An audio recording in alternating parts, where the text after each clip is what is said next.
Welcome to this lesson about trapezoids and kites. Let's review again what a trapezoid is. Trapezoid.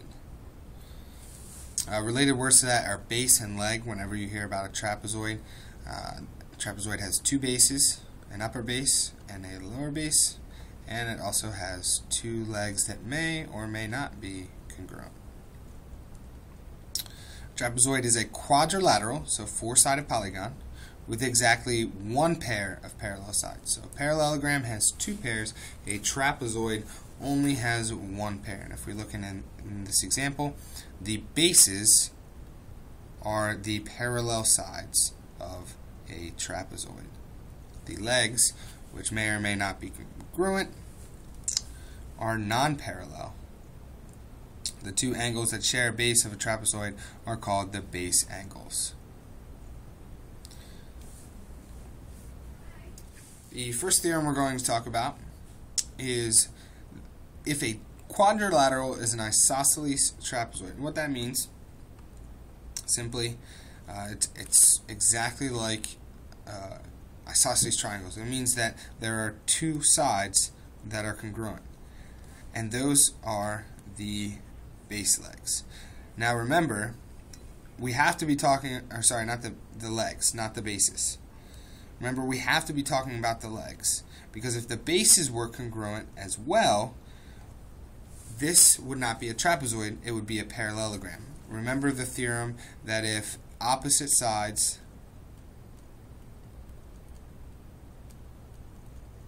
so if I had two opposite sides, remember that if two opposite sides are both congruent and parallel, then the quadrilateral is a parallelogram.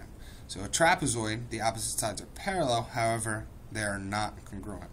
So, if the two legs are congruent, then we call it an isosceles trapezoid. And just like with the isosceles triangle theorem, if the two sides are congruent, then the opposite angles, or the base angles, are also congruent. The opposite angles are also congruent.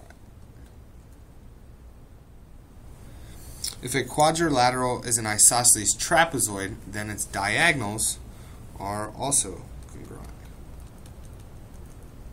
A diagonal here, and a diagonal here.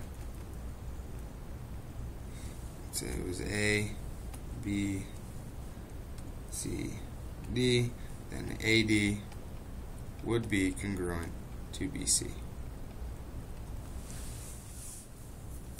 If a quadrilateral is a trapezoid, then the midsegment, which means from midpoint of one leg, so leg RT, if I go to the midpoint there, M, to the midpoint of the second leg, N, that MN is parallel to the bases. So RA and TP are already parallel to each other. Now MN is also parallel to those two sides, the two bases. And then also the length of the midsegment is half the sum of the lengths of the bases. Therefore, it's the average of the two. So if you take the measure of RA plus the measure of TP, I don't know why I put that angle side in there. Let's just have it. So the measure of RA plus the measure of TP, and you divide that by 2, you get the measure of MN. And last but not least, a kite. This is a very special type of quadrilateral.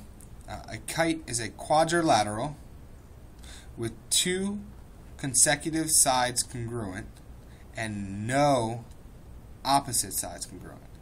So when we talk about a rectangle, for example, we talk about that the two opposite sides are congruent, or that two sides are congruent to each other and the other two sides are congruent to each other.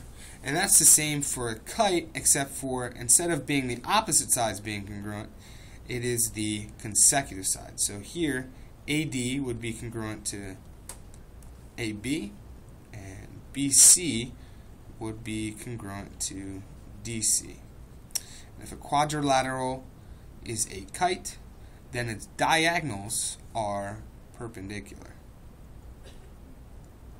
Okay?